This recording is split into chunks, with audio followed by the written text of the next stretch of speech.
وۄنۍ کرو ڈاکٹر عبدالحفیظ مسعودی صٲبس گُزٲرِش زِ تِم کرن ییٚمہِ تقریٖبہِ ہِنٛدِ حوالہٕ قلیٖدی خطبہٕ پیش. ڈاکٹر عبدالحفیظ مسعودی.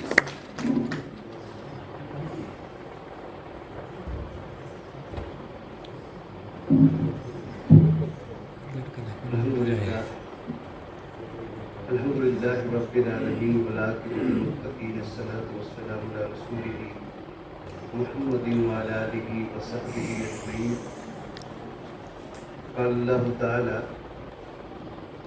أعوذ بالله من الشيطان الرجيم بسم الله الرحمن الرحيم. الله يصطفي من الملائكة رسلا ومن الناس إن الله سميع بصير. وقال الله تعالى في المقام الآخر إن الذين يتلون كتاب الله وأقاموا الصلاة وأنفقوا مما رزقناهم سرا وعلانية يرجون تجارة لن تبور ليوفيهم أجورهم ويزيدهم من فضله إن الله غفور شكور. والذي أوحينا إليك من الكتاب هو الحق مصدقا لما بين يديه إن الله بعباده لخبير بصير. ثم أورثنا الكتاب الذين اصطفينا من عبادنا فمنهم ظالم لنفسه ومنهم مقتصد ومنهم سابق بالخيرات من فضل الله ذلك هو الفضل الكبير. قال النبي صلى الله عليه وسلم العلم دون الجهل واليقين دون الشك أو كما قال النبي صلى الله عليه وسلم تسليما كثيرا كثيرا. یہ غازی یہ تیرے پراسرار بندے، یہ غازی یہ تیرے پراسرار بندے جنہیں تو نے بخشا ہے ذوق خدائی. دنیم ان کی ٹھوکر سے صحرا و دریا سمٹ کر پہاڑ ان کی ہیبت سے رائی. شہادت ہے مقصود و مطلوب مومن نہ مال غنیمت نہ کشور خوشائی. اور دو عالم سے کرتی ہے بیگانہ دل کو، دو عالم سے کرتی ہے بیگانہ دل کو عجب چیز ہے لذت آشنائی. رئیس محفل پروفیسر محمد زمان آزردہ صاحب، ادبی مرکز کمراز کے انتہائی متحرک اور فعال بلکہ خوشنوا روح رواں محترم محمد امین بٹ صاحب، پرنسپل ڈگری کالج کپوارہ، محترم بشیر قریشی صاحب، سامعین گرامی، آپ سب کی خدمت میں میرا سلام عرض ہے. برادرم نذیر ابن شہباز نے 18 مئی کی عصر کے وقت کہا کہ صاحب کل تقریب ہو رہی ہے آج کی تاریخ 26 کو، جو مجھے غلطی سے 24 یاد رہا اور 24 کو میں یہاں پہ آ بھی گیا اور یہ پتہ چلا کہ دیکھنے ہم بھی گئے پر تماشا نہ ہوا. تو خیر 18 تاریخ کی عصر کو جب یہ بات ہوئی تو میں نے کہا میں ضرور حاضر ہوں گا اور یہ طے پایا تھا کہ میں ایک مقالہ لکھوں گا کی نوٹ ایڈریس. لیکن 19 مئی کی صبح کو میرے ام محترم پروفیسر ڈاکٹر منیر مسعودی جو ہیں وہ اس جہان فانی سے انتقال کر گئی اور چونکہ ان کی تجہیز و تدفین اور فاتح وقول کی ساری ذمہ داریاں مجھ پہ عائد تھیں تو میں انتہائی معذرت خواہ ہوں کہ میں کوئی چیز تحریر نہیں کر سکا. اب جو بھی بات ہوگی وہ برجستہ ہوگی اور میں یہ مانتا ہوں کہ فی البدی گفتگو جو ہے وہ کسی بھی صورت میں کسی تحریری مقالے کا نعم البدل نہیں ہو سکتی، اس لیے کہ اس کے اندر الفاظ کی جو نشست و ترتیب ہوا کرتی ہے اور جو ایک آہنگ اور ایک پیرایا ہے وہ ظاہر سی بات ہے کہ اس برجستہ گفتگو میں تو نہیں ہوگا. لیکن میرے لیے ایک آسانی بھی اس میں پیدا ہو گئی کہ میں رسوم و قیود کی ان حدود سے تھوڑا سا آزاد ہو گیا اور کچھ بات جو ہے وہ کھل کے ہو جائے گی انشاءاللہ العزیز. میرا شہباز صاحب سے میں باضابطہ شرف تلمذ نہیں رہا ہے. وہ میرے والد گرامی مولانا محمد زید احمد شاہ صاحب مسعودی کے انتہائی قریبی دوست تھے اور جب مجھے ہندوارہ میں زیر تعلیم کرایا گیا ہائر سیکنڈری ہندوارہ میں تو مولانا صاحب نے مجھے مرحوم شہباز صاحب کے حوالے کیا. اور پہلی رات کا قیام بھی ان کے ہاں ہوا۔ یہ حسن اتفاق ہے کہ اس کے بعد مسلسل 2 سال جب بھی میں زیر تعلیم رہا ہائر سیکنڈری ہندوارہ میں، ویکینڈ پہ ہمیشہ ہم ہندوارہ کے عقب میں جو پہاڑی ہے دلمرگی جسے کہا جاتا ہے، وہاں سے سیبوں کے باغوں میں سے بیچ میں سے ہو کے پھر آگے ایک اور پٹھار آتا ہے، ان کا جو گاؤں ہے ہانگا اس کے پیچھے سے، وہاں سے اتر کے ہم شہباز صاحب کے ہاں عصر کو حاضر ہوتے تھے۔ اتوار کا پورا دن ان کے دولت قدے پہ گزرتا تھا اور منڈے کو میں وہی رستہ جو ہے وہ واپسی کے لیے اختیار کرتا تھا۔ ان پورے 2 سالوں میں نہ تو میں نے بشیر قریشی صاحب کو دیکھا اور نہ نذیر ابن شہباز کو دیکھا۔ یہ اس سے بڑھ کر اس بات کا برملا ثبوت کیا ہو سکتا ہے کہ ایک استاد اپنے شاگرد کے تئیں اتنا حساس اور اتنا سنجیدہ ہو کہ اسے اپنے شاگرد کے ساتھ گفتگو کرنے کا جو موقع ملے، صحبت کا جو موقع ملے، اس میں وہ اپنے بچوں کو بھی شریک نہ کرے۔ یہ الگ بات ہے کہ تقریباً 10 سال کے بعد یا 8-9 سال کے بعد جب یونیورسٹی میں ہم اسلامک سٹڈیز میں پوسٹ گریجویشن کر رہے تھے، تب نہج البلاغہ پہ گفتگو کرنے کے لیے جب میں نے مرحوم شہباز صاحب کے گھر کا رخ کیا، اور یہ 1992 کی تاریخ تھی، غالباً مارچ اپریل کی، تب نذیر صاحب سے میری پہلی ملاقات ہوئی۔ حالانکہ ہم کلاس فیلو رہے، اس کے بعد تو مراسم کافی آگے بڑھے، لیکن ان 2 سالوں میں ان دونوں حضرات سے میرا کوئی بالمشافہ تعارف نہیں رہا ہے۔ ہوا یہ کرتا تھا کہ شہباز صاحب گفتگو شروع کرتے تھے اور الحمدللہ مجھے بھی اللہ تبارک و تعالیٰ نے یہ سلیقہ دیا تھا کہ انتہائی عقیدت اور احترام کے ساتھ اور ذہن طے کر کے ان کے سامنے رہیں، اور ہم اس موقع کو غنیمت جان کر اس کی ایک ایک ساتھ اور ایک ایک پل سے فائدہ اٹھانے کی کوشش کریں۔ میں کس حد تک اس میں کامیاب ہو سکا ہوں، اس پہ گفتگو کرنے کا یہ وقت نہیں ہے، اور شاید یہ سوال جو ہے وہ غیر متعلق ہے، لیکن مجھے یہ بات کہنے میں کوئی تأمل اور تردد نہیں کہ شہباز صاحب واقعی شہباز تھے۔ ان کا پورا نام تخلص کے ساتھ علی محمد شہباز ہے، اور اس دنیا میں بعض نام، بعض اسماء گرامی جو ہیں وہ اسم بامسمى رہے۔ ہم دنیا کی جہاں دیدہ اور عظیم شخصیات کا جب معروضی تذکرہ کرتے ہیں تو سب سے پہلے جو چیز ہمیں متاثر کرتی ہے، جو اپنی طرف کھینچتی ہے، وہ ان کا نام ہوتا ہے۔ اس نام کے اندر وہ جاذبیت، وہ کشش، بعد میں ان کی پرسنالٹی اور ان کی شخصیت کے خد و خال بھی ظاہر ہوتے ہیں کہ لیکن نام جو ہے وہ سب سے پہلے کڑی ہے۔ تو جس شخص کے نام میں علی اور محمد کے 2 پاک اسماء گرامی مل گئے ہوں، اور جس کا تخلص کا سابقہ شہباز ہو، وہ اس میں مسمى نہیں تو اور کیا ہوگا۔ اور اگر ایک جملے میں اسے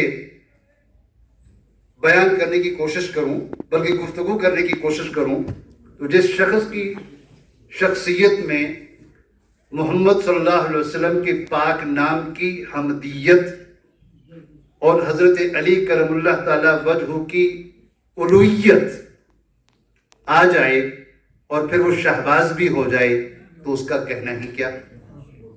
یہ الوہیت میں نے عین سے پڑھا ہے،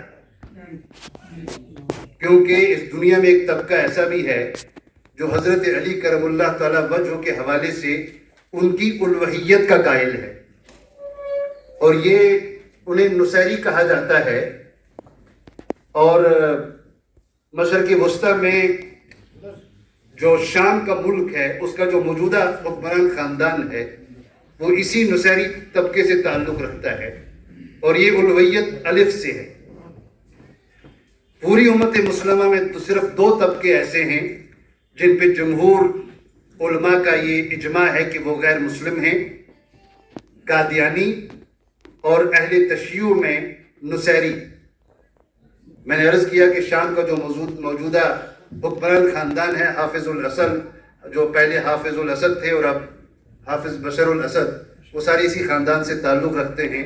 وہ حضرت علی کی الوہیت کے قائل ہیں، جو ظاہر سی بات ہے کہ ایک شرک والا معاملہ ہے، لہٰذا میں نے عین سے الوہیت کی بات کی کہ حضرت علی کی پرسنالٹی کا وہ فہم و ذکا، وہ تجسس و تحقیق، وہ علم و حلم اور وہ صبر و رضا، یہ ساری چیزیں مرحوم علی محمد شہباز صاحب کی پرسنالٹی میں کسی نہ کسی صورت میں ضرور موجود تھی۔ اب یہاں سے آگے بڑھیں تو اکثر جب تذکرہ کیا جاتا ہے شخصیات کا تو کہا جاتا ہے کہ صاحب وہ بڑی ہماگیر شخصیت تھی، ہمہ جہت شخصیت تھی۔ اس کا اوریجن کیا ہے؟ میں قرآنیات کا ایک چھوٹا سا طالب علم ہوں، اور میری تحقیق سے مجھے یہ پتہ چلا ہے کہ اس انتساب کا، اس لقب کا اوریجن جو ہے وہ سورہ نحل کے آخری رکوع کی پہلی آیت سے ہے کہ ان ابراہیم کان امۃ قانتا للہ حنیفا شاکرا لانعمہ اجتباہ وہداہ الی صراط مستقیم۔ Verily Abraham was a nation. He was a model of faith, grateful for the favors of the Almighty, and he was not one of idolaters. ابراہیم ایک امت تھے، قرآن کہہ رہا ہے ان ابراہیم کان امتن، وہ ایک امت تھے، ایک شخص ایک امت تھا، لیکن وجہ اس کی کیا ہے؟ آیت کے آخری حصے میں ہے شاکر لانعمہ۔ حبیب صاحب کریکٹ می، ان ابراہیم کان امۃ قانتا للہ حنیفا لم یک من المشرکین، وہ مشرکین میں سے۔ تو پتہ چلا کہ اگر انسان مشرک نہیں ہے، اگر انسان مشرک نہیں ہے تو وہ انسان اپنی شخصیت میں ایک انجمن بن جاتا ہے، وہ شخص ہماگیر ہوتا ہے۔ تو کسی انسان کے لیے ہماگیر ہونے کے لیے، ہمہ جہت ہونے کے لیے اور ایک پوری انجمن ہونے کے لیے ضروری ہے کہ وہ مشرک، پہلی شرط، یہ شرط اول ہے۔ وہ ایک سجدہ جسے تو گراں سمجھتا ہے، ہزار سجدے سے دیتا ہے آدمی کو نجات۔ تو اس اعتبار سے اگر یہ کہا جائے کہ وہ اپنی شخصیت میں، اپنی ذات میں ایک انجمن تھے تو یہ قطعی مبالغہ نہیں ہوگا۔ اور میں نے ان کا وہ دور دیکھا ہے جو وادی میں جہالت کا نقطہ عروج تو نہیں، لیکن جہالت آہستہ آہستہ ڈھل رہی تھی، اور وادی کے اطراف و اکناف میں دینی اور علمی سرگرمیاں جو ہیں وہ پروان چڑھ رہی تھیں۔ اور ایسے میں علی محمد شہباز صاحب کو یہ لازمی نہیں تھا کہ ان سرگرمیوں کے نتیجے میں ان کو بالکل زرخیز اور ہموار زمین مل جاتی اور اس میں تباہ آزمائی کرتے، بلکہ ان دینی اور اصلاحی سرگرمیوں کے بالکل متصل، ان کے بالکل مقابل وہ ان کی اپنی ذاتی تحریک تھی، اب انجمن کہیے جو بھی کہیے، اور اس شخص کو ایک لت پڑ گئی تھی، ایک نشہ ہو گیا تھا کہ جو چیز میرے پاس ہے، جیسے کہ محمد امین صاحب نے ابھی کہا، جو کچھ بھی میرے پاس ہے وہ میں باقی لوگوں تک منتقل کروں۔ اور چونکہ میں اس چیز کا عینی شاہد ہوں تو مجھے یہ کہنے میں ہرگز کوئی تأمل اور تردد نہیں ہے کہ اس زمانے میں ضلع بارہمولہ میں بالعموم اور ضلع کپورہ میں 3 شخصیات تقریر کے حوالے سے کافی زیادہ شہرت اختیار کر چکی تھی، جن میں مرحوم علی محمد شہباز کے علاوہ علامہ انور شاہ کشمیری کے ہمشیر زادے محمد یوسف مسعودی صاحب اور میرے والد گرامی القدر مولانا زید احمد شاہ صاحب مسعودی خاص طور پر قابل ذکر ہیں، اور ان تینوں کا آپس میں انتہائی قریبی تعلق تھا۔ یہ تینوں آپس میں بڑے قریب کے دوست تھے، اور اس ناچیز کو یہ شرف حاصل ہوا ہے کہ میں نے متعدد مرتبہ ان تینوں کو ایک ہی نشست میں کئی گھنٹے تک آپس میں گفتگو کرتے سنا ہے، دیکھا ہے، اور ان کی متعدد باتیں جو ہیں ان سے فیض حاصل کرنے کی کوشش کی ہے۔ گویا علوم کے یہ 3 پہاڑ جو تھے وہ ایک زمانے میں اکٹھے رہا کرتے تھے، وہ زمانہ ایک دوسرے سے میل جول کا اور تعلق کے باہمی جو ہے اس کو بڑھانے کا تھا۔ تو اس نشست و گفتگو سے ہمیں بھی کچھ حاصل کرنے کا موقع ملا، اور ہزاروں اور لوگ ہوں گے جن کو یہ موقع ملا ہوگا اور ضرور ملا ہوگا۔ اب یہ حضرت استاد تو ہیں اور بڑے مانے ہوئے استاد ہیں، کوئی معمولی شخصیت تو ہے نہیں، لیکن جو ابھی امین صاحب نے کہا کہ وہ ذہن میں ایک اضطراب، بلکہ اگر علی محمد شہباز صاحب کے لیے ایک جملہ استعمال کیا جائے تو وہ یہ ہے کہ وہ ایک انقلاب انگیز علمی شخصیت ہے، اور یہ جملہ میں جان بوجھ کر استعمال کر رہا ہوں، وہ اس لیے کہ علم، اس زمانے میں علم کا دعویٰ کرنے والے تو اور بھی لوگ تھے جو روایتی علم کے حامل تھے، اور جن کے نزدیک مرحوم شہباز صاحب شاید تھوڑی سے باغیانہ روش رکھتے تھے، لیکن ان کا خاصہ بلکہ ان کی خوبی یہ تھی کہ ان کے سر کے اوپر علم کا وہ صبح و زنار نہیں تھا، صبح و زنار کا وہ بوجھ جو اس زمانے میں عالم کو اپنی ذات تک محدود کر دیتا تھا، اور ایک عالم یا طالب علم کو اپنے حصار ذات میں اس قدر مقید کرتا تھا کہ باہر آنے کے راستے ہی نہیں تھے۔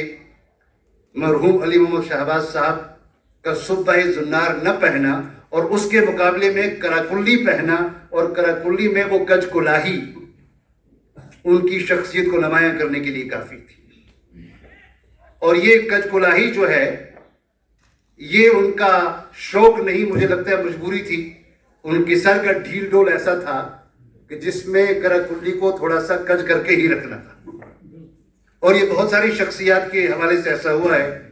محمد علی جناح کے بارے میں یہ کہا جاتا ہے، ابوالکلام آزاد کے بارے میں یہ کہا جاتا ہے، پنڈت نہرو کے بارے میں یہ کہا جاتا ہے کہ ان کے سر کا ڈھیل ڈول ایسا تھا کہ انہیں ایک مخصوص ٹوپی جو پہننی پڑتی تھی جو بعد میں ان کی شخصیت کو دوبارہ کر دیتی تھی۔ اور مجھے یہ بھی یاد ہے کہ شہباز صاحب جب گھر میں ہوتے تھے تب بھی انہوں نے گھر میں وہ جگر ٹوپ کبھی نہیں پہنی۔ مجھے پورا یاد ہے ان کے گھر کے اندر بھی جو ٹوپی تھی اسے اگر کہا جائے جو ترکی کی تربوش ہوا کرتی تھی، جو بعد میں ہم چاہے سموار کے اوپر یا جب نئی نئی وہ کیٹلز آئی تھی فلاسکس اس کے اوپر گرم رکھنے کے لیے، جب یہ الیکٹرانک نہیں آئی تھی تو تب وہ اس کے اوپر رکھا کرتے تھے، گھر کے اندر بھی وہی ٹوپی پہنتے تھے۔ اس لیے اس کج کلاہی کے حوالے سے یہ نہیں کہا جا سکتا کہ سر خسرو سے ناز کج کلاہی چھن بھی سکتا ہے، کلاہ خسروی سے بوئے سلطانی نہیں جاتی۔ کج کلاہی تو ضرور تھی، لیکن اس نے ان کی پرسنالٹی کو اور دوبالا کر دیا تھا۔ اب وہ اپنا تخلص شہباز نہ لکھتے تو کیا تھا، کوئی اور تخلص تھا ہی نہیں ان کے لیے کوئی موضوع، اس لیے جہاں ان کا نام اسم بامسمہ ہے وہاں ان کا تخلص بھی اسم بامسمہ ثابت ہوا ہے۔ اب ایک آدھ بات ہو جائے کہ اس زمانے میں اور بھی بڑے چیدہ چیدہ اساتذہ کرام تھے۔ خود میرے اساتذہ میں ایک صاحب ہوا کرتے تھے چونی لال پنڈتا، اور ان کا کلاس روم لیکچر واقعی بے مثال ہوا کرتا تھا۔ اس میں بہت ساری چیزیں جو ہے میں نے الحمدللہ اخذ بھی کی ہیں، لیکن شہباز صاحب کے کیا کہنے، فارسی پڑھاتے پڑھاتے جا کے اردو کی کلاس میں جا ٹپکے، وہاں سے نکلیں چونی لال پنڈتا کا لیکچر ختم ہوتا ہے، اب طلباء جو باہر نکلنے کی کوشش کر رہے ہیں تو یہاں سے شہباز صاحب آ رہے ہیں، بیٹھے جی 10 منٹ اور بات کرتے ہیں کیونکہ آپ کے دوسرے پیریڈ کے درمیان ایک وقفہ ہے۔ اچھا، تعلیمی اداروں میں یہ کریکولر ایکٹیویٹیز، کلچرل ایکٹیویٹیز کا خیر معمول تو بہت پہلے سے رہا ہے، لیکن شہباز صاحب نے اس کو جو طرح دی، جو شکل دی، اس سے پہلے بالکل بھی ایسی شکل نہیں تھی۔ وہ روایتی مضامین، دیہاتی شہری زندگی، مضامین میں گائے کا مضمون جو اتنا زبان زدے ہر خاص عام تھا کہ صاحب ایک دم سے وہ بھی مکھیاں اڑا رہی ہے وغیرہ وغیرہ۔ شہباز صاحب نے پہلی مرتبہ غیر روایتی مضامین کو متعارف کروایا ڈیبیٹس میں، سیمینارز میں، اور سیمینارز کے علاوہ کوئز پروگرامز کی باضابطہ انہوں نے ایک جسے کہیں کہ بنیاد ڈالی۔ سیمینار تو ہوا کرتے تھے لیکن مدارس میں، تعلیمی اداروں میں کوئز پروگرامز، اور کوئز پروگرامز میں بحثیت خود ایز کوئز ماسٹر کام کرنا، اور پھر ان دنوں پڑوسی ملک میں وہ جو نیلام گھر ہے، طارق عزیز شو جسے بعد میں کہا جاتا ہے، وہ بھی بڑے نقطۂ عروج پہ تھا. تو ہمارے لیے دو ہی چیزیں ہوا کرتی تھی کہ گھر میں آ کے طارق عزیز شو جو حالانکہ پی ٹی وی پہ چلا کرتا تھا لیکن اس کی ریڈیائی نشریات بھی ہوا کرتی تھی جو 2 دن کے بعد نشر ہوا کرتی تھی، تو ہم وہ سنا کرتے تھے. اور جب کالج چلے جائیں، ہائی سیکنڈری چلے جائیں، تو مرحوم شہباز صاحب کوئی پروگرام جو ہے اس کا انعقاد کر رہے ہیں. اسی دوران انہوں نے پہلی مرتبہ ایک پرچہ اقبالیات نکالا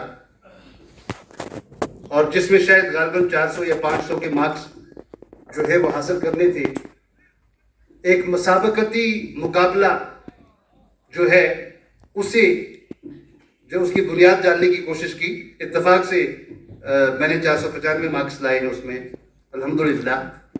ایک سوال اس میں یہ تھا کہ تحصیل ہندوارہ کی ان 3 شخصیات کا نام بتائیے جنہوں نے ڈاکٹر سر محمد اقبال سے ملاقات کی. اب یہ ان کی شفقت ہو یا کچھ ہو، شہباز صاحب نے مجھے کان میں 2 کا نام بتا دیا، تیسرے کا انہوں نے نہیں بتایا. میں دونوں سے ملاقات کرنے گیا، ان سے کہا کہ صاحب میں جس چیز کی طرف آپ اشارہ کرنا چاہتا ہوں وہ میں اس کے بعد اس کی وضاحت کروں گا.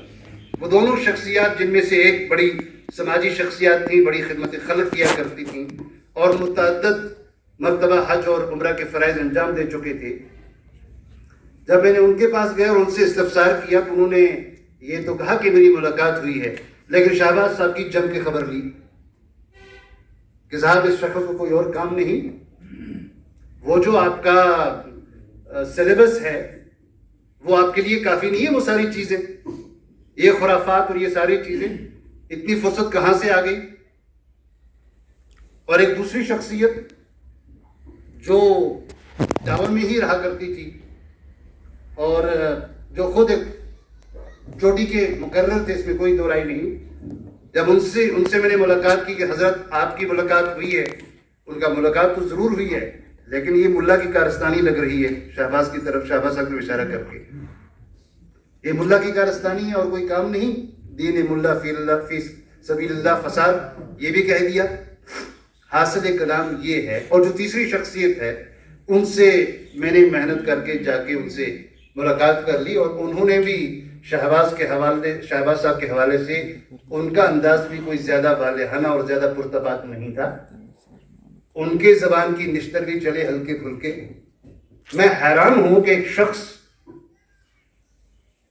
اتنا زیادہ محنت کر رہا ہے، مشقت کر رہا ہے اور طلباء کے اندر مسابقتی مقابلے پیدا کرنے کی صلاحیت پیدا کر رہا ہے، اقبالیات سے متعارف کرا رہا ہے، لیکن اسی کی تہذیب کی 3 چوٹی کی شخصیت جن کا حوالہ خود شہباز صاحب ہی دے رہے ہیں اور ان تینوں کے جو رجحانات تھے ان کے حوالے سے وہ مثبت نہیں تھے.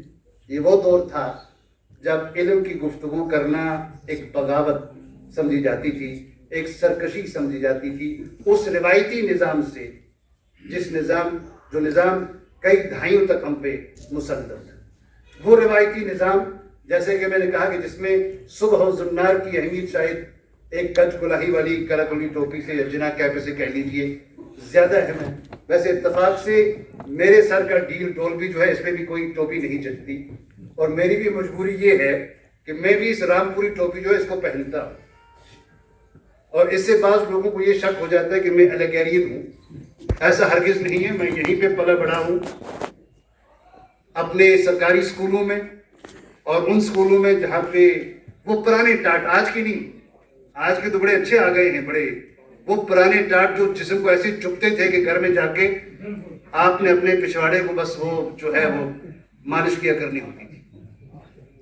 بہرحال یہ محض اس نے اتفاق ہے، اسے کوئی اور انتصاب ہرگز نہ سمجھا جائے.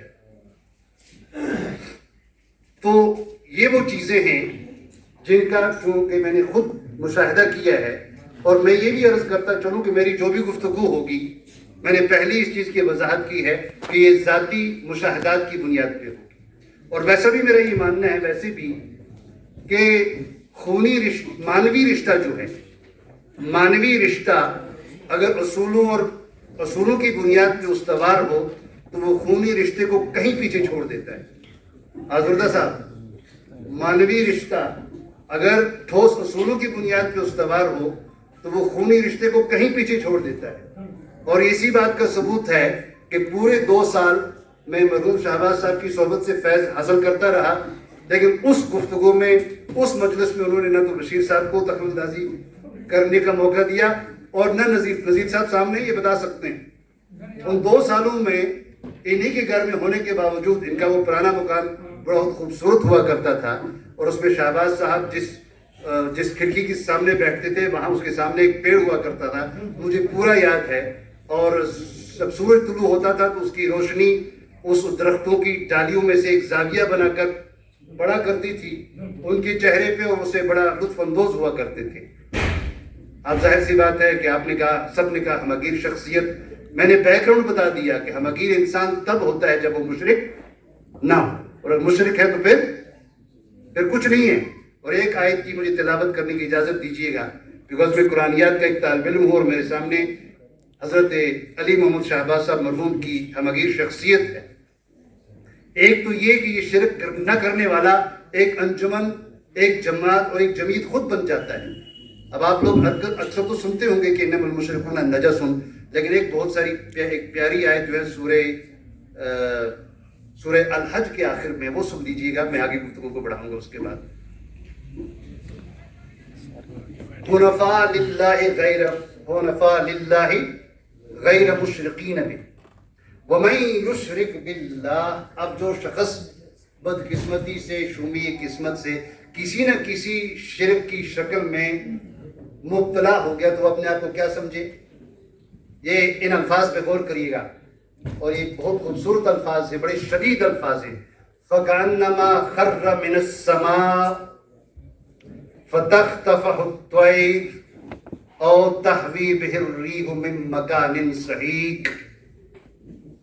اگر کوئی شخص کسی بھی اثر سے متاثر ہو کے، مغلوب ہو کے، مرغوب ہو کے اگر کسی نہ کسی قسم کی شرک میں مبتلا ہو گیا تو وہ یہ سمجھے فَكَأَنَّمَا خَرَّ مِنَ السَّمَاءِ کہ اس کو آسمان کی بلندیوں سے زمین کی پستیوں میں پٹک دیا گیا.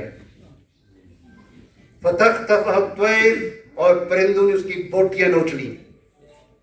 اور تَحْوِي بِهِ الرِّيحُ مِن مَّكَانٍ سَحِيقٍ اور تند و تیز ہوا کے جھونکوں نے اسے دنیا کے کسی دور دراز کودے قدرے میں پھینک دیا.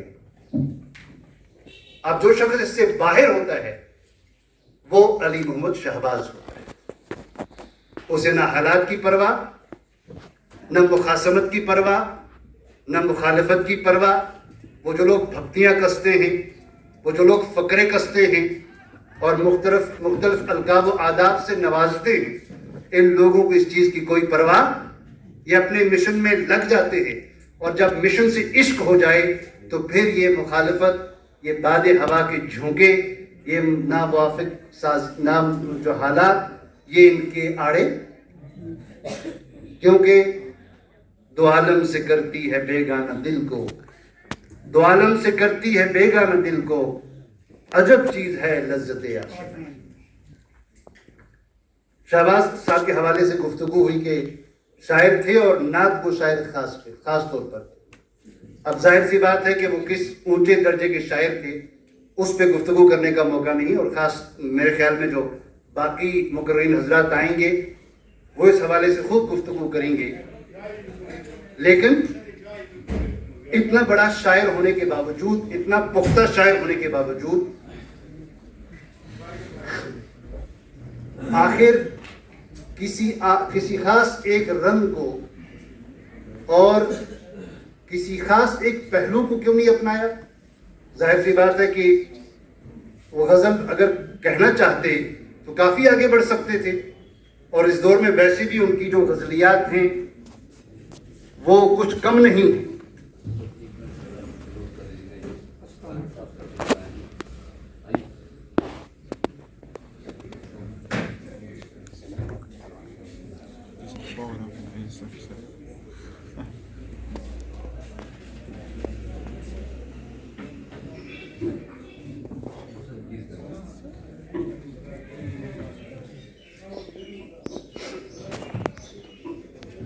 میں عرض کرنا چاہ رہا تھا کہ شعر و شاعری میں ان کا کلام جو ہے یا ان کا جو انداز ہے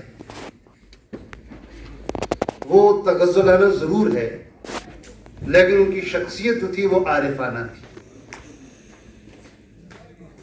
اب معرفت اور تغزلانہ پن کا ایک آہنگ بن جائے، ایک آمیزش بن جائے، ایک معجون بن جائے، تو اس کے نتیجے میں جو شخصیت پنپتی ہے، جو شخصیت پروان چڑھتی ہے، اسے علی محمد شہباز کہا جاتا ہے۔ وہ چاہتے تو غزل میں کافی طبع آزمائی کر سکتے تھے، کافی آگے بڑھ سکتے تھے، لیکن جب انہوں نے یہ کہا کہ محمد گوس فقط محبوب آسون تو تیوندی نات گوس مرغوب آسون، غزل تے لکھ ہے کاسا سخن ور بباطن گوس نبی مطلوب آسون۔ انہوں نے تو تمام خدشات کو، تمام مفروضات کو اور تمام معروضات کو ان دو شعروں میں تو ختم کر دیا کہ میرا مشن تو کچھ اور ہے، میں جس کام سے میرا تعلق ہے وہ کچھ اور ہے۔ یہ محض حسن اتفاق ہے کہ اب جو کلام میں جو لکھ رہا ہوں یہ طبع آزمائی کے لیے نہیں کر رہا ہوں۔ ان کا کلام چاہے اس میں غزل ہے، نظم ہے، یا واقعات ہیں، یا منظر نگاری ہے۔ ویسے منظر نگاری ان کی شاعری کا ایک بہت بڑا خوبصورت پہلو ہے۔ جب اوپر کیا نام ہے اس اوپس منی، جب وہاں سے نیچے آتے ہیں کوکروسا کی طرف، تو غالباً وہاں کے لوگوں کے ساتھ ان کی نشست و برخاست رہی ہوگی، ان کی گفت و شنید رہی ہوگی، اور ان کے حوالے سے ان کی معلومات بھی رہی ہوں گی، اور پھر اس سارے کو ایک مصرے میں یا ایک شعر میں بند کر لینا کہ کوکروس کو چھتوائد با ایمان اپز ہوئی۔ حالانکہ اس کا اگلا مصرع جو ہے وہ وضاحت طلب ہے۔ میں ان موضوعات کی طرف قطعاً نہیں جانا چاہتا، اور میں نے عرض کیا ہے کہ شخصیت کے خط و خال کے حوالے سے مفصل گفتگو شاید میرے بعد آنے والے جو مقرر حضرات ہیں وہ کر لیں گے، لیکن میں ایک طالب علم کی حیثیت سے اور جو مشاہدہ ہوا ہے میں انہی مشاہدات کو آپ کی نظر کر رہا ہوں، اور ان میں سے یہ تمام ایسی چیزیں ہیں جو نہ صرف حافظے میں بالکل جیسے فوٹوجینک میموری کہا جاتا ہے اس کی طرح محفوظ ہیں، بلکہ اس سے آگے بڑھ کر میں ایک اور چیز کی طرف آپ کی توجہ مبذول کروں گا۔ ان کی مادری زبان تو کشمیری تھی، اور ذریعہ اظہار کے لیے بھی انہوں نے کشمیری کا ہی استعمال بھی کیا، لیکن جیسا کہ آپ سب جانتے ہیں کہ وہ عربی فارسی کے بھی کمال کے ادیب اور عالم تھے۔ اور میں نے عرض کیا تھا ابتدا میں کہ العلم دون الجہل، کہ علم جو ہے وہ جہالت کی ضد ہے، وہ یقین دون شک، اور یقین اور اعتماد جو ہے وہ شک کی ضد ہے۔ علم کے حوالے سے بھی مزید گفتگو نہیں کروں گا، میں نے صبح زنار کی طرف سے ہلکا اشارہ کر دیا ہے، اور خوش قسمتی سے اس بوجھ سے آزاد تھے، اور انہیں قدرت سے کج کولاہی جو ہے وہ نصیبے میں آ گئی تھی ان کے۔ لیکن یقین کا یہ مقام کہ ایک شخص کھڑا ہو جائے، اور ان کے اپنے بھی جو ہم اثر ادیب اور شعراء اور جو اساتذہ تھے انہوں نے بھی کچھ کم تعصب سے کام نہیں لیا، اور میں اس چیز کا عینی گواہ ہوں۔ بہت کم لوگ ہیں جو ان کے حوالے سے ادب و احترام سے ان کا نام لیتے، اور اس میں شہباز صاحب جو ہیں وہ اکیلے نہیں ہیں۔ یہ بر صغیر میں پچھلے 150 سال سے ہو رہا ہے، اور میں نام نہیں لینا چاہتا حفظ ما تقدم کے تحت، ورنہ اس بر صغیر میں ایک ایسی شخصیت گزرے ہیں جنہوں نے تکفیر بازی کو اپنا شعار بنا لیا تھا، جن کا اوڑھنا بچھونا صرف تکفیر بازی تھا۔ اور ڈاکٹر اسرار احمد کی تحقیق کے مطابق جس زمانے میں عبدالکلام آزاد الہلال اور البلاغ لکھا کرتے تھے، وہ ان کی علمی اور ادبی زندگی کا نقطہ عروج ہوا کرتا تھا، ایک طوفان، ایک شعلہ، ایک بغاوت۔ اور اس وقت شیخ الہند مولانا محمود الحسن گنگوہی، جنہیں اسیر مالٹا کہا جاتا ہے، اور بہت کم لوگ یہ جانتے ہوں گے کہ اسیر مالٹا جب ریلیز کیے گئے وہاں سے، تو بندرگاہ پہ مہاتما گاندھی پہلے شخص تھے جنہوں نے جا کے ان کی قدم بوسے کی تھی۔ ریشمی رمال کی تحریک یا سبز رمالی تحریک، اسیر مالٹا مولانا محمود الحسن گنگوہی، انہوں نے اس وقت مشورہ دیا تھا 1930 کے آس پاس کہ عبدالکلام آزاد کو پوری امت مسلمہ جو ہے وہ امام الہند مان لے اور اس کے ہاتھ پہ بیعت کرے، لیکن ان سے چند سال پہلے 1905 میں ہی حسام الحرمین کا وہ فتویٰ جو منظر عام پہ آ چکا تھا، جس کے نتیجے میں ابوالکلام آزاد، الطاف حسین حالی، ڈپٹی نذیر احمد، علامہ شبلی نعمانی، مولانا محمود الحسن گنگوہی، مولانا اشرف علی تھانوی، مولانا خلیل الرحمن سہارنپوری، حافظ حفظ الرحمن سہاروی، یہ سارے کے سارے لوگ جو تھے، ڈاکٹر سر محمد اقبال، سر سید احمد خان اور سرزدی تحریک کے بانی، خاکسار تحریک کے بانی جن کو کہا جاتا تھا، یہ سارے کے سارے، اور ایک اور نام جو میرے ذہن میں نہیں آ رہا ہے، ان سارے کے ساروں کو حسام الحرمین میں وہ مل چکا تھا۔ اور جس بات کی طرف میں توجہ مبذول کرانا چاہتا ہوں وہ یہ ہے کہ علماء نے ابوالکلام آزاد کے ساتھ تعصب کیا، ان کے ہاتھ پہ بیعت نہیں کی، حالانکہ شیخ الہند نے کہہ دیا تھا کہ ان کو امام الہند مان لیا جائے اور ان کے ہاتھ پہ بیعت کی جائے۔ ڈاکٹر اسرار احمد کہتے ہیں کہ میری تحقیق کے مطابق عبدالکلام آزاد نے علماء کے اس تعصب سے تنگ آ کر آخر پہ کانگریس کا دامن تھام لیا۔ اس کا نتیجہ یہ ہوا کہ ہندوستان کو عبدالکلام آزاد تو مل گیا، آزاد ہندوستان کو پہلا وزیر تعلیم بھی مل گیا، لیکن وہ عبدالکلام جو الہلال اور البلاغ کی ادارت کے دوران پنپا تھا، منظر عام پہ آیا تھا، وہ ابوالکلام ہمیشہ کے لیے ختم ہو گیا۔ اور پھر سعید اکبر آبادی نے یہ بھی کہا ہے کہ ابوالکلام آزاد کے علم کو کانگریس کی سیاست اس طرح سے چاٹ گئی جیسے دیمک جو ہے وہ کتابوں کو چاٹ لیتا ہے۔ مرحوم علی محمد شہباز صاحب کے ساتھ بھی ضلع بھر کے اس وقت کی مخصوص علمی دینی شخصیات نے کچھ کم تعصب، اور وہ اس کا ذکر کرتے تھے مجھ سے۔ میں نے اسی لیے کہا تھا کہ یہ غازی، یہ تیرے پراسرار بندے جنہیں تو نے بخشا ہے ذوق خدائی، دنیم ان کی ٹھوکر سے صحرا و دریا، سمٹ کر پہاڑ ان کی ہیبت سے رائی، شہادت ہے مقصود و مطلوب مومن، نہ مال غنیمت نہ کشور کشائی، اور دو عالم سے کرتی ہے بیگانہ دل کو، عجب چیز ہے لذت آشنائی۔ آزادہ صاحب، آپ کے اجازت سے یہ جو بحر ہے، اور اس بحر میں جس طرح سے اقبال نے کلام کیا ہے، بالکل اسی کی ایک ضد کہہ لیجیے، اسی بحر میں فیض بھی کلام کر چکے، اور میں یہ مانتا ہوں کہ فیض حالانکہ ترقی پسند تحریک کے روح رواں تھے، وہ ایک الگ بات ہے، لیکن وہ ایک شعر کہ آدم از بے بس رہی بندگیے آدم کرد، من نہ دیدم کے سگے پیشے سگے سرخم کرد۔ میں نے کتے کو بھی دیکھا ہے کہ اس میں بھی اتنی غیرت اور اتنی حمیت ہے کہ وہ بھی دوسرے کتے کے سامنے اپنا سر نہیں خم کرتا۔ اب یہ جو اگلی پنکھڑیاں ہیں، یہ چند اشعار جو ہیں، یہ تحقیق طلب تو ہے ہی اسی بحر میں، اور اگر اس چیز کو دیکھا جائے کہ یہ ایک سجدہ جسے تو گراں سمجھتا ہے، ہزار سجدے سے دیتا ہے آدمی کو نجات، تو فیض کیا کہتے ہیں اسی بحر میں؟ وہ کہتے ہیں یہ گلیوں کے آوارہ بیکار کتے، یہ گلیوں کے آوارہ بیکار کتے، جنہیں تو نے بخشا ہے ذوق گدائی، جہاں بر کی دھتکار سرمایہ ان کا، زمانے کی پھٹکار ان کی کمائی، کوئی ان کی سوئی ہوئی تم ہلا دے، کوئی ان کو احساس ذلت دلا دے۔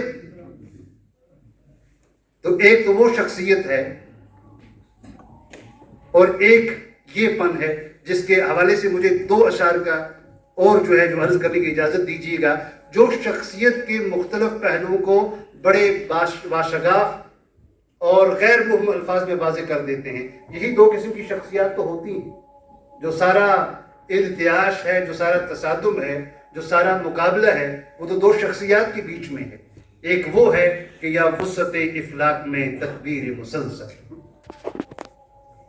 میں شہباز صاحب کی شخصیت میرے ذہن میں ہے اور میری آنکھوں کے سامنے ہے. یہ جتنے بھی اشعار آ رہے ہیں یہ محض ان کی شخصیت کو ذہن میں رکھ کے آ رہے ہیں.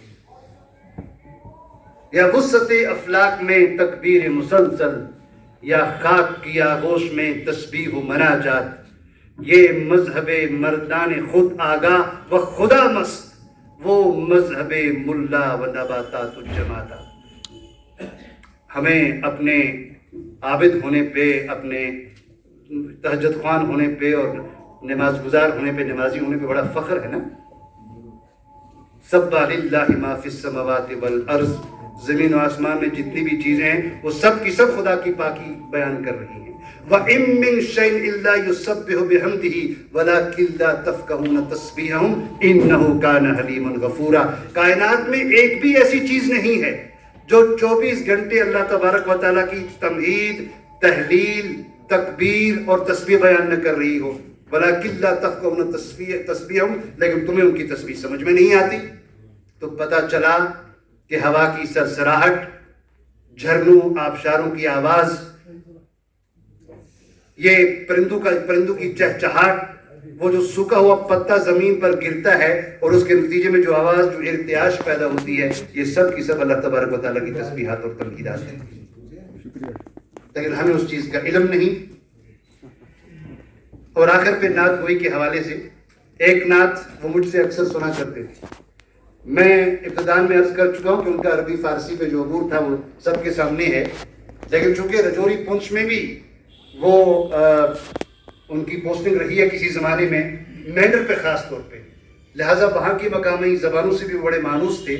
اور مجھے اکثر یہ کہا کرتے تھے کہ وہ جو ایک ہے تیری خیر ہوئے پہرے دارا روزے دی جالی چم لین دے.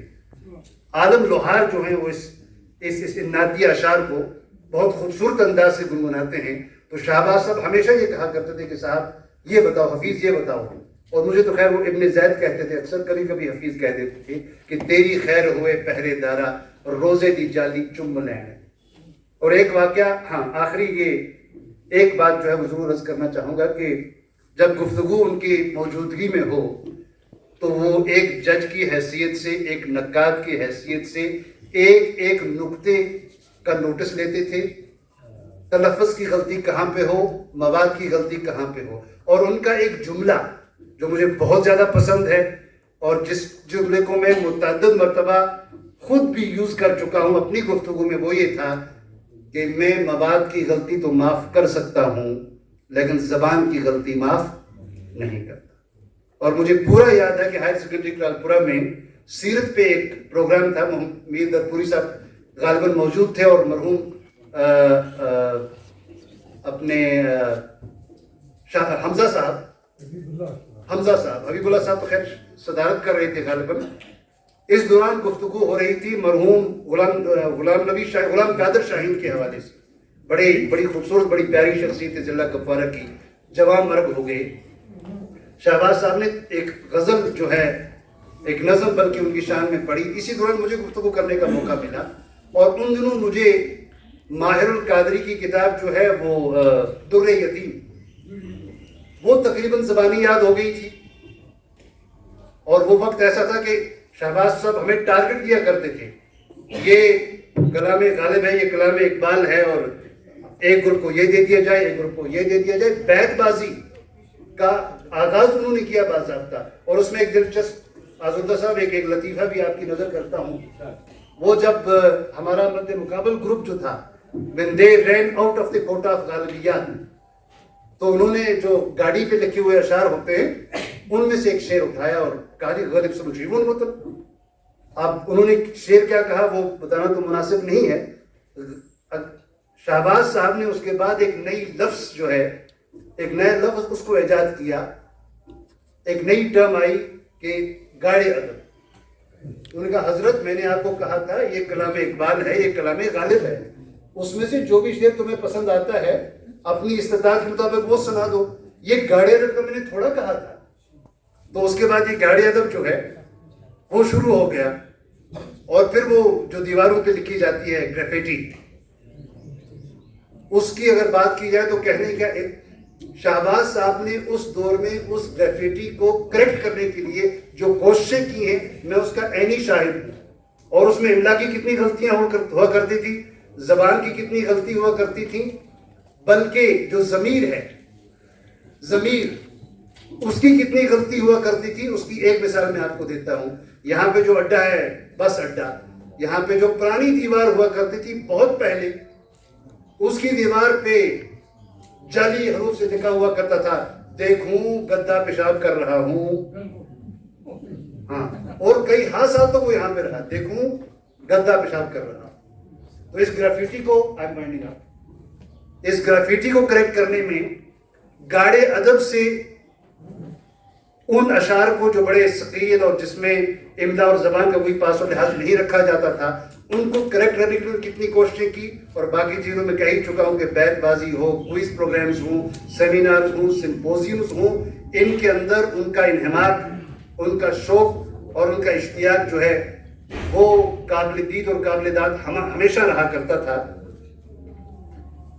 تو نعت میں جو مجھ سے وہ ہمیشہ نعت سنا کرتے تھے وہ پیر مہر علی شاہ صاحب گولڑوی کی نعت تھی. اور اگر آپ ساتھ دینا چاہیں اور اگر آپ زیادہ کیا کہہ رہے ہیں اسے کہ بور نہیں ہو رہے ہیں تو that's why I'm trying to break from prose into G, because میرا کی نوٹ ایڈریس تھا mind it was the keynote address. So it was not simply a paper reading. I was told to have deliver a keynote address. Obviously میں نے کچھ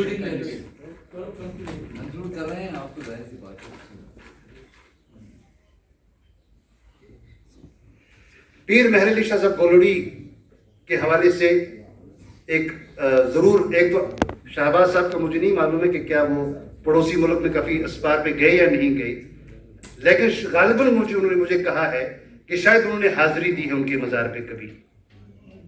تو گولڑا شریف کے جو تھے پیر مہر علی صاحب گولڑوی, یہ جب حج کو تشریف لے گئے تو عشاء کی سنت نہیں پڑی اور سو گئے. نبی کریم صلی اللہ علیہ وسلم کی زیارت ہوئی. شہباز صاحب سے قصہ سنا ہے اور اسی کا ذکر کر رہا ہوں. نبی کریم صلی اللہ علیہ وسلم کی زیارت ہوئی اور کہا کہ پیر صاحب تمہاری یہ مجال کہ میرے گھر میں آ کر سنت تم نے چھوڑ دی ہے, جب تم یہ کر سکتے ہو تو باقی امت کیا کرے گی. پیر مہر علی صاحب گولڑوی کا نام آیا تو 3 نام مجھے اور لینے دیجئے جنہوں نے اس دور میں قادیانیت کے ارتداد کے لیے بہت زیادہ کام کیا ہے. اس میں علمی اعتبار سے علامہ انور شاہ کشمیری, تقریر و تحریر کے انداز میں مولانا کیا نام ہے ان کا, مولانا عطا اللہ شاہ بخاری, اور جو مجادلے اور مناظرے ہوا کرتے اس اعتبار سے پیر مہر علی شاہ صاحب گولڑوی. ان 2 لوگوں کی عظیم قربانیاں ہیں. تو خیر, نبی کریم صلی اللہ علیہ وسلم اپنے اصلی شکل و صورت میں, اپنے پاک جسدانی صورت میں جب ظاہر ہوئے ہیں تو پیر صاحب کے ذہن میں وہ پورا رنگ اور روپ جو ہے وہ سما گیا. اور جب جاگے ہیں تو وجد کی کیفیت میں جو نعت کہی ہے انہوں نے, وہ ابھی بھی سرائکی یا پنجابی زبان کی ایک معرکۃ الآراء نعت ہے. اور it's a statement on the multi-dimensional personality of Shahbaz صاحب that کشمیری کے اس عربی اور فارسی کے استاد ہونے کے باوجود وہ سرائکی اور پنجابی کی یہ نعت نہ صرف باضابطہ سنا کرتے تھے بلکہ انہیں خود بھی یہ پوری طرح سے یاد تھی. میں تبرکن مرحوم شہباز صاحب کو ٹریبیوٹ کرتے ہوئے یہ الفاظ جو ہے اب تحت اللفظ ہی پڑھوں گا کہ اج سکھ متراں دی ودیری ہے, کیوں دلڑی اداس گڈیری ہے, لوں لوں وچ شوق چنگیری ہے, اج نینا نے لائیاں کیوں جھڑیاں, انہاں سکھدیاں تے کر لاندیاں تے اتے وکدیاں مفت وکاندیاں تے, نت اتھے جاندیاں آندیاں تے, شالا وت پیا آمن اے گھڑیاں. اور صورت کو کہتے ہیں کہ اس صورت نو میں جان آکھاں, اس صورت نو میں جان آکھاں, جان آکھاں کہ جانے جہان آکھاں, سچ آکھاں تے رب دی شان آکھاں, جس شان تو شاناں سب بڑیاں. اور پھر تمنا کا اظہار کرتے ہیں کہ اہ صورت شالا پیش نظر. شالا پنجابی میں کہتے ہیں کاش ایسا ہو. اہ صورت شالا پیش نظر، اہ صورت شالا پیش نظر، رب وقت نزاتے روز حشر، وچ قبر تے جد تھی ہو سی گزر، سب کھوٹیاں تھیں سن تد کھریاں، تے سبحان اللہ ما اجمل کا. یہ حمید صاحب ما جو ہے اس میں علماء کہہ رہے ہیں کہ یہ وہ فعل ہے، فعل استفہامیہ خاص طور پر. سبحان اللہ ما اجمل کا، ما احسن کا، ما اکمل کا، کتھے مہر علی کتھے تیری ثنا، گستاخ اکھیں کس جا لڑی. ثنا کی تھوڑی سی وضاحت، بس یہ ثنا وہ حمد نہیں ہے، حمد تو اللہ تبارک و تعالیٰ کی جاتی ہے. نبی کریم صلی اللہ علیہ وسلم کے لیے جو ثنا کا لفظ استعمال کیا ہے حمید صاحب، یہ ثنایا ہے. اور ثنایا وہ کیفیت ہوتی ہے کہ جب آپ کی جنگ کی کوئی تعریف کرے، اس کے رد عمل کے نتیجے میں جب آپ بہت زیادہ خوش ہو جائیں، بہت زیادہ انبساط آپ کو، آپ مسرور ہوں، تو آپ کی وہ خوشی کی کیفیت جو ہے وہ ثنایا ہے. تو پیر صاحب نے اس ثنایا کو ثنا لکھا ہے، کتھے مہر علی کتھے تیری ثنا، گستاخ اکھیں کس جا لڑیاں. اللہ تعالیٰ مرحوم شہباز صاحب کو جنت الفردوس نصیب کرے، ان کے درجات کو بلند کرے، اور ان کی جو علمی اور ادبی خدمات ہیں ان سے کما حق ہم سب کو فائدہ اٹھانے کی توفیق عطا فرمائے. وما علینا الا